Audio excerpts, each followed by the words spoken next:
Bonjour, je m'appelle Thierry Modolo, je suis le président fondateur de l'association pour une mobilité sereine et durable.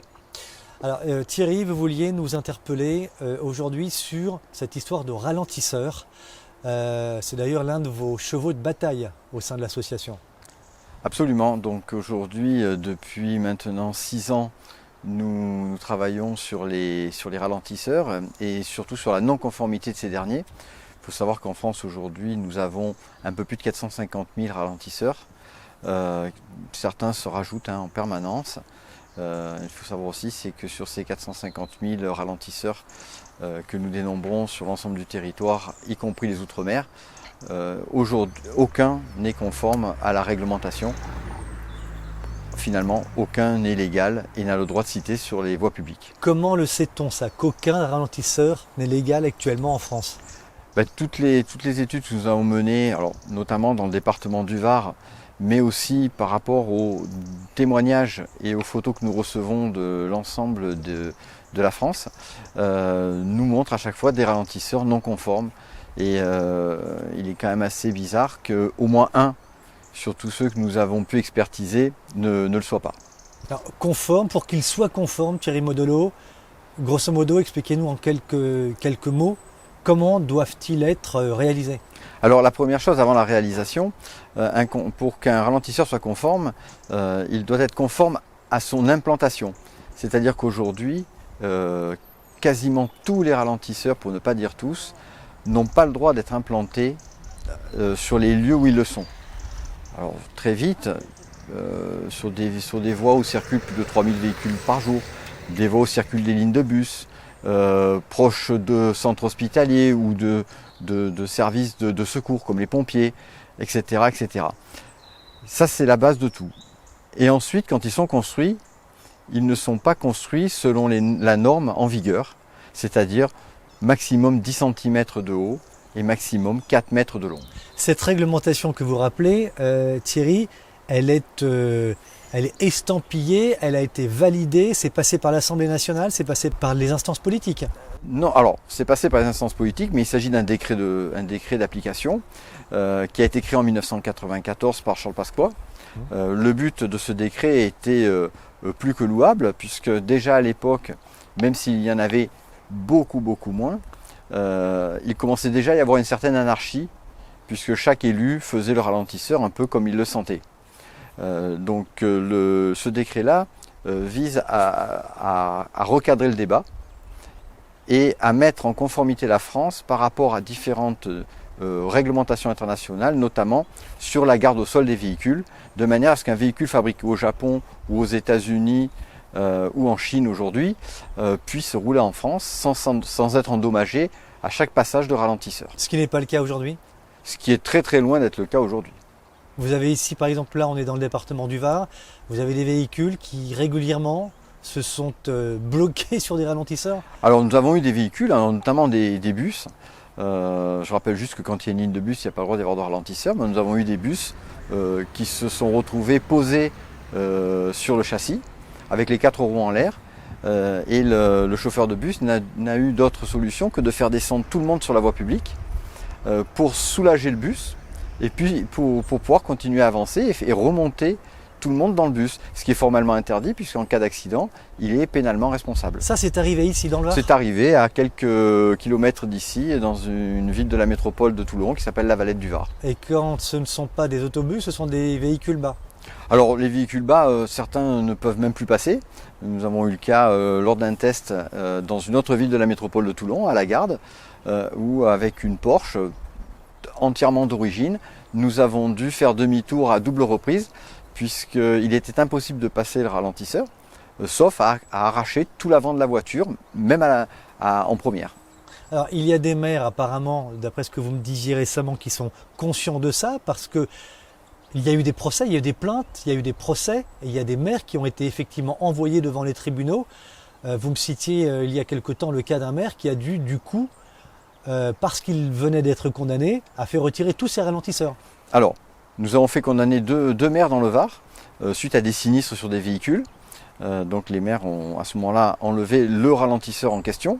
Nous avons fait aussi condamner un maire dans l'est de la France dans l'Ain, là aussi pour un choc violent sur un véhicule qui avait détruit le moteur. Et puis ensuite, nous sommes passés à une autre phase, puisque la phase administrative n'avait pas l'air d'inquiéter les élus, ni même d'attirer leur attention. Nous sommes passés sur le volet pénal. Et effectivement, donc dans le Var, aujourd'hui, 2 plaintes pénales sont en cours d'instruction. Une première qui concerne exclusivement les ralentisseurs de type coussin berlinois, donc des ralentisseurs rouge-orangé que l'on croise sur les routes en caoutchouc vulcanisé. Qui sont interdits, Thierry, en principe Qui, depuis 2009, normalement, n'ont plus le droit d'être utilisés sur les voies publiques. Ça, c'est une certitude. Oui, c'est une certitude, puisque les arguments avancés par le ministère des Transports pour en interdire l'utilisation est quelque chose de factuel et que tout le monde a pu tester dans la vraie vie une fois ce type de ralentisseurs humides, c'est qu'ils sont très glissants. On en croise régulièrement qui partent en morceaux, qui s'arrachent de la voie publique.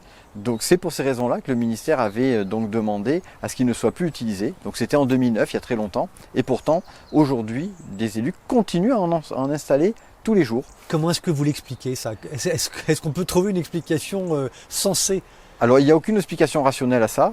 On est dans de la base politique, répondre à la demande d'administrés qui, sans même avoir fait de tests, jugent que des véhicules passent trop vite ou qui ne veulent plus carrément aujourd'hui que des véhicules passent devant chez eux. Et donc les maires installent des fois 10 ralentisseurs d'affilée pour dissuader les usagers des routes de passer sur certaines voies, de manière à détourner le trafic. C'est quand même quelque chose, c'est de l'entrave à la mobilité, tout simplement. C'est condamnable, c'est formellement interdit par la réglementation. On n'a pas le droit d'entraver la mobilité des gens. Donc aujourd'hui, les maires font installer des ralentisseurs pour répondre à la besoin d'un voisin qui se plaint parce que le véhicule passe trop vite et non pas pour le bien commun. Tout à fait, c'est exactement ça. Et donc ça a donné lieu dans le Var à une plainte pénale, plainte qui est en cours d'instruction. Cette plainte a fait peur à certains élus quand même dans le département, puisque notamment le maire de Carqueiranne dans le Var a enlevé tous les coussins berlinois de sa voirie. Ça fait plus d'1 an et demi maintenant et il n'y a pas eu d'accident supplémentaire. Nous avons eu aussi le cas d'une autre commune à Cavalaire-sur-Mer, donc toujours dans le Var. Là aussi, le maire a fait retirer du jour au lendemain, une fois qu'il a eu vent de cette plainte, tous les coussins berlinois de sa commune, et il y en avait beaucoup. Là aussi, depuis pratiquement presque bientôt 2 ans, aucun accident particulier à déplorer. Juste à côté, très proche, à quelques centaines de mètres, dans une autre commune qui s'appelle Soliespont, le maire en a à peu près retiré 80%. Là aussi, depuis à peu près 1 an, il n'y a pas plus d'accidents qu'ailleurs. Et puis nous avons une ville, alors c'est la seule du département où il n'y a aucun ralentisseur, quel que soit le type, c'est Sanary-sur-Mer, où là c'est depuis 2005 qu'il n'y a aucun ralentisseur, et de source police nationale et mairie, aucun accident imputable à l'absence de ces ralentisseurs depuis 2005. C'est bien la preuve qu'un ralentisseur, ça n'apporte rien du tout, en tout cas rien de bon, et ce qui nous a permis aussi dans la foulée de déposer une deuxième plainte pénale. Et cette fois-ci, c'est suite à une étude que nous avons réalisée avec la Ligue de défense des conducteurs et l'Automobile Club des avocats, une plainte cette fois pour le volet pollution, puisqu'il faut savoir c'est qu'un ralentisseur, ça émet énormément de pollution. En fait, ça force à émettre beaucoup plus de pollution que de normal. Parce qu'on freine, parce qu'on réaccélère derrière. Absolument, donc en fait, chaque véhicule qui va passer sur le ralentisseur va freiner, réaccélérer, et donc dans ce double phénomène, nous allons avoir des émissions de particules fines liées au freinage, donc partie freinage et partie contrainte sur les pneus. Puis derrière le ralentisseur, nous allons réaccélérer. Et donc là, nous avons à nouveau une contrainte sur les pneumatiques qui vont à nouveau émettre des particules fines de caoutchouc. Et puis bien sûr, nous avons toute la partie pollution et particules fines issues des gaz d'échappement. Et donc notre étude a démontré que pour un véhicule de type Clio, qui est le véhicule représentatif des petites citadines, nous avons une augmentation à minima de 25% de la consommation de carburant, donc 25% de pollution en plus. Une augmentation d'au minimum 27% des gaz à effet de serre, notamment de CO2. Et pour les particules fines, l'augmentation va de plus 300 à plus 1000% en fonction de la taille des particules fines, et notamment les plus dangereuses qui sont celles issus des systèmes de freinage qui passent très facilement dans le sang et que l'on respire en permanence. Donc les élus aujourd'hui sont mis face à leurs responsabilités et une plainte pénale donc, a été déposée pour ce côté-là.